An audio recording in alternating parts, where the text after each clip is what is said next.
A very good morning, students.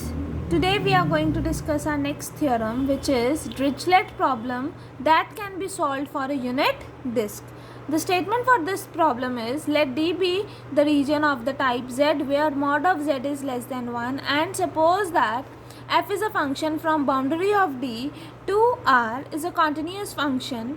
Then there is a continuous function u from closure of D to R such that uz is equals to fz for all z belongings to boundary of D.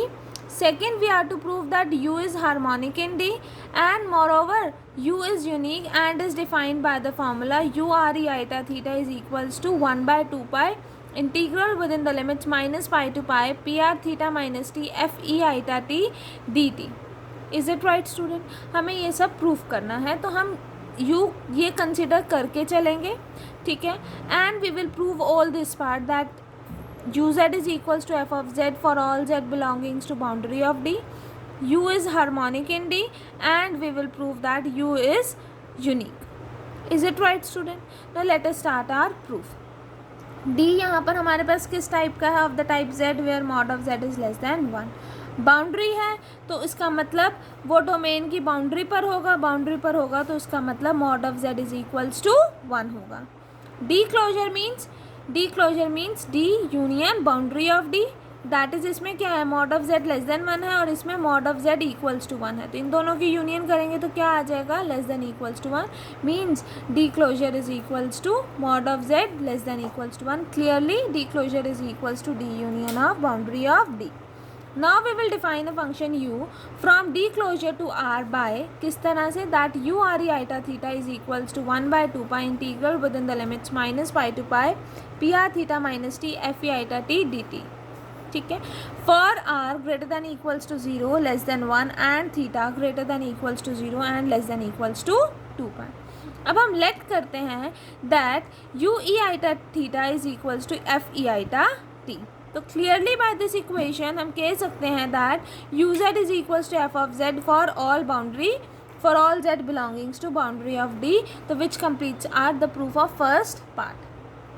ठीक है student. Now we are to prove that u is harmonic in D.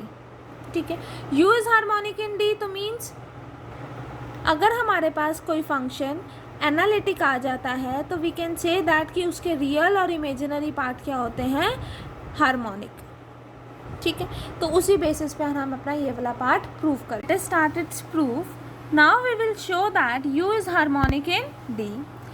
If r is greater than equals to 0 less than 1 then हमारे पास क्या है कि u r e iota theta is equals to 1 by 2 pi integral within the limits minus pi to pi P r theta minus t f e iota t d t. By the definition of Poisson kernel हमारे पास ये क्या होता है? It is equals to real part of P r theta is equals to real part of 1 plus r e iota theta divided by 1 minus r e iota theta. तो यहाँ theta की जगह थीटा माइनस टी है तो just put theta minus of t. ठीक है, this means that real part of 1 plus r e iota theta into r divided by 1 plus r e iota theta minus में है into e minus iota of t this.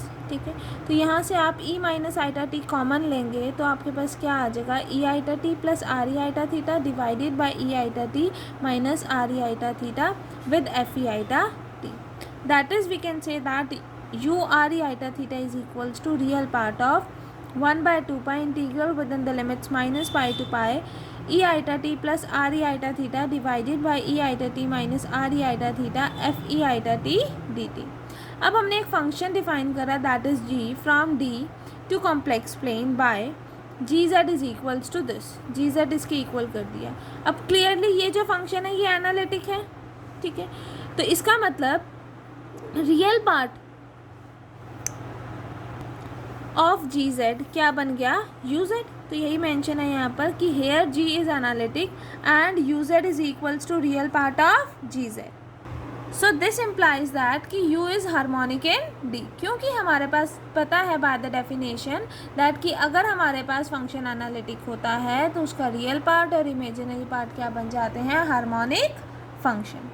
अब हमारा first part भी prove हो गया, second part भी prove हो गया। बट जो हमने यहाँ पर यू फंक्शन लिया था that was from u closure to R, इसको अभी हमने कॉन्टिन्यूस फंक्शन नहीं बताया। दैट इज़ हमें क्या प्रूव करना है कि यू जो हमने डी क्लोजर टू आर लिया है this is a continuous function. By second part हमें पता चल गया कि u is harmonic in D. Harmonic है दैट इज़ वो एनालिटिक है, एनालिटिक है means differentiable, differentiable means continuous. तो यहाँ से सेकेंड पार्ट से हमें ये तो पता चल गया कि u is continuous in D. But proof क्या करना है कि u is a continuous function from D closure to R. तो मतलब प्रूफ करना है हमें कि u is continuous in D closure. D में वो कॉन्टिन्यूस है, हमें प्रूफ करना है वो डी क्लोजर में कॉन्टिन्यूस है। तो means we are to prove that u is continuous in boundary of D. अगर हम प्रूफ कर दें कि यू कॉन्टिन्यूस है ऑन बाउंड्री ऑफ डी तो हमारा u from D closure to R क्या हो जाएगा, continuous function. Then we will prove that u is unique. ठीक है स्टूडेंट्स, वही यहाँ मेंशन है that now we will show that u is continuous in D closure. हमें पता है by part second that since u is harmonic in D, harmonic है तो which implies analytic, analytic means differentiable and differentiable means continuous. तो इसका मतलब u is continuous in D. So it only remains to show that u is continuous at each of the point of boundary of D. For this we will claim that for given alpha in closed interval minus pi to pi and epsilon positive, there is a row which lies between 0 and 1 and an arc A of boundary of D about E iota alpha such that for r greater than rho less than 1 and E iota theta in A we have mod of u r e iota theta minus f e iota alpha less than epsilon. अगर हम ये condition proof कर देते हैं which means that कि जो हमारे पास u है it is continuous at e iota alpha, तो ये क्या फॉलो कर देगा कि जो हमारे पास फंक्शन है वो कॉन्टिन्यूस है ऑन बाउंड्री ऑफ डी। ठीक है स्टूडेंट्स, वही यहाँ मेंशन है one star is prove the continuity of u at e iota alpha immediately follows that the continuity of f in boundary of d. To prove the claim first we suppose that alpha is equals to 0। अब जो हमारे पास function है f हमें पता है वो continuous है, तो हमने वही मेंशन करा since f is continuous at z is equals to 1 तो therefore there exist del positive such that mod of f e iota theta minus f1 is less than of epsilon 3 if mod of theta is less than of del. क्योंकि हमारे पास condition क्या होती है, mod of theta minus alpha is less than of del. अब यहाँ पर हमने अल्फ़ा की वैल्यू 0 कंसिडर करी है तो मॉड ऑफ थीटा क्या हो जाएगा, less than of del. Let m is equals to, हमने सपोज करा it is equals to maximum of mod of f e iota theta. Also we know that the by the properties of Poisson kernel, जो last second property हमने discuss करी थी that for mod of theta greater than equals to del and less than equals to pi P r theta क्या करता है, approach करता है to 0 uniformly. ठीक है, तो therefore for given epsilon greater than 0 there exists a number rho which lies between 0 and 1 such that PR theta is less than of epsilon by 3m for r greater than of rho and less than of 1 and mod of theta greater than equals to del by 2। ठीक है, अब आपने arc A कहाँ से ली थी, of boundary of D. That is हम क्या करेंगे, let a be an arc of the type e iota theta where mod of theta is less than of del by 2। Then e iota theta अगर a को belong कर रहा है और are की वैल्यू ग्रेटर देन रो और less than 1 है तो हमारे पास u r e iota theta minus f1 क्या हो जाएगा, u r e iota theta की वैल्यू पुट करेंगे that is equals to 1/2 pi integral within the limits minus pi to pi P r theta minus t f e iota t d t minus f1. Also we know that 1/2 pi integral within the limits minus pi to pi pr theta minus t dt is 1। तो यहाँ पर हम f1 को f1 multiplied 1 कर सकते हैं, 1 की जगह हम ये वैल्यू पुट कर सकते हैं that is we can write minus और 1/2 pi integral within the limits minus pi to pi f1 pr theta minus t dt। तो दैट इज़ कंबाइन करेंगे तो आपके पास 1/2 pi integral within the limits minus pi to pi P r theta minus t common आएगा तो क्या रह जाएगा, f e iota t minus f1 dt। ठीक है, अब यहाँ पर हमारे पास टी पर लिमिट्स ब्रेक होंगी। टी पर कैसे लिमिट्स ब्रेक होंगी, that is for mod of t less than of del and for mod of t greater than equals to del. अब जब mod of t greater than equals to del है and mod of theta less than of del by 2 है, तो हमारे पास mod of t minus theta की value क्या होगी? It is greater than equals to mod of t minus mod of theta. Just हमने identity use करी है that mod of a minus b is greater than equals to mod of a minus mod of b. Mod of t क्या है? Greater than equals to del. Mod of theta क्या है? Less than of del by 2, तो इसका मतलब minus of mod theta क्या हो जाएगा? Greater than of minus del by 2. तो वो वैल्यू यहाँ सब्स्टिट्यूट करी तो हमारे पास क्या आ गया कि mod of t minus theta is greater than del by 2. तो ये कंडीशन हम यहाँ पर चेक करेंगे, that is for mod of theta greater than del by 2 हमारे पास क्या आ रहा है? P r theta is less than of epsilon by 3m. तो यहाँ पर हमारे पास क्या आ जाएगा? That p r theta minus t is less than of epsilon by 3m. ठीक है, कब?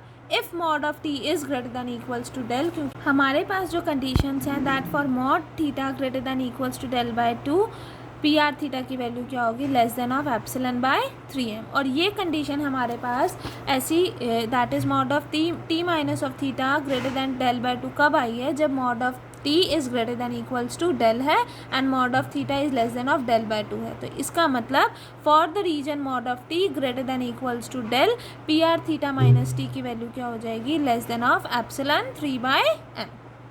सो now by equation 6 which was this, हमारे पास क्या आ जाएगा? That mod of u r e iota theta minus f1 is equals to mod लिए taking modulus on both the sides on equation 6 sorry, तो आपके पास ये आ जाएगा which is less than equals to 1/2 pi integral over the region mod of t less than of del mod of pr theta minus t mod of fe iota t minus f1 mod of dt plus 1/2 pi integral over the region mod of t greater than equals to del mod of pr theta minus t mod of fe iota t minus f1 mod of dt.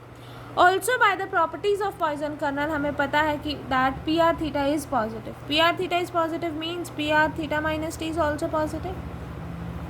तो that is mod क्या होगा इसका? It is equals to itself. ठीक है, तो इसका मतलब जहाँ पर mod of P r theta minus t है वहाँ क्या आ जाएगा? P r theta minus T.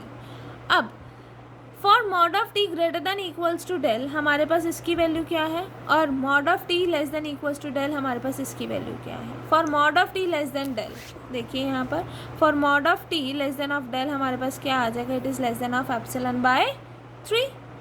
ठीक है स्टूडेंट्स, और यहाँ पर क्या होगा? That mod of a minus b can be written as less than equals to mod of a plus mod of b. ठीक है, तो इसका मतलब mod of f e iota t minus f1 is less than equals to mod of f e iota t plus mod of f1. Also we know that m क्या हमने denote करा था? Maximum of mod of f e iota t. तो इसका मतलब यहाँ हम क्या लिख सकते हैं? It is less than equals to m plus m that is 2m. तो इस रीज़न के लिए आपके पास इसकी वैल्यू क्या हो जाएगी?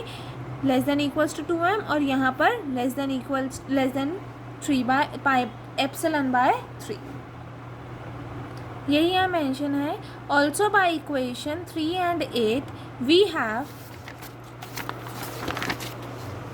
Mod of u r e iota theta minus f1 is less than of epsilon 6 pi. ठीक है, integral over the region mod of t less than of del p r theta minus t d mod of d t plus epsilon by 6 pi into m integral over the region mod of f e iota t plus mod of f1 d t. यहाँ पर इन्होंने direct इस region के लिए हमारे पास इसकी value क्या आ रही थी? इस रीजन के लिए that is for mod of t greater than equals to del के लिए हमारे पास p r theta minus t की वैल्यू क्या आ रही थी? एप्सिलॉन बाय 3m, वो यूज़ करिए. ठीक है, इज़ इट राइट? और इसके प्लेस पर क्या लिखेंगे हम? 2m, तो वो नेक्स्ट स्टेप में लिखा हुआ है. ऑल्सो इस रीजन के लिए हमें पता है within the limits minus pi to pi 1/2 pi P r theta minus t क्या होता है? 1 होता है. D t is 1. तो इसका मतलब integral minus pi to pi P r theta minus t d t किसके इक्वल हो जाएगा? 2 पाई के. तो वही वैल्यू यहाँ सब्सिट्यूट करिए. ऑन सॉल्विंग हमारे पास क्या आ गया? That mod of u r e iota theta minus f1 is less than of epsilon if e iota theta belongs to A and r is greater than rho which is less than of 1 and r is less than of 1. तो this proves are claim. अगर हमारा claim prove हो गया तो इसका मतलब u is continuous at each of the point of boundary of d.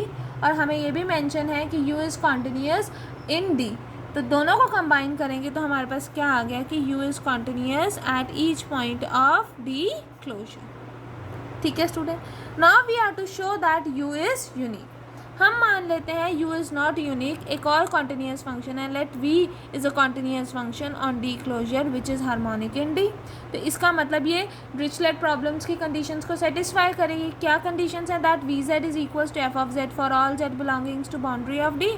Also f of z is equals to u of z for all z belongings to boundary of D. यहाँ पर तो u continuous function था तो ये condition true थी. हमने माना v भी एक अनदर कॉन्टिन्यूस फंक्शन है जो ये वाली कंडीशंस को सेटिस्फाई कर रहा है, तो वो वाले भी ये सेटिस्फाई करेगी. तो दोनों से कंबाइन करोगे तो क्या आ जाएगा? That u minus v is harmonic in d. u minus v is harmonic in d and u z minus v z क्या हो जाएगा? 0 for all z belongings to boundary of d. That is u minus v z is equals to 0 for all z belongings to boundary of d. Then by using the result, let G be a bounded region and suppose that W with a function from G closure to R is a continuous function that satisfies mean value property on G. If WZ is equals to 0 for all Z belongings to boundary of G, then WZ is equals to 0 for all Z belongings to G. अब यहाँ पर हमारे पास जो function u है वो satisfy कर रहा है मीन वैल्यू प्रॉपर्टी को. वो कॉन्टिन्यूस फंक्शन भी है, ठीक है. और u माइनस वी जेड क्या है? Equals to 0. Obviously u satisfy कर रहा है मीन वैल्यू प्रॉपर्टी को, v सेटिस्फाई कर रहा है, तो u माइनस वी भी सेटिस्फाई करेगा मीन वैल्यू प्रॉपर्टी को. ठीक है.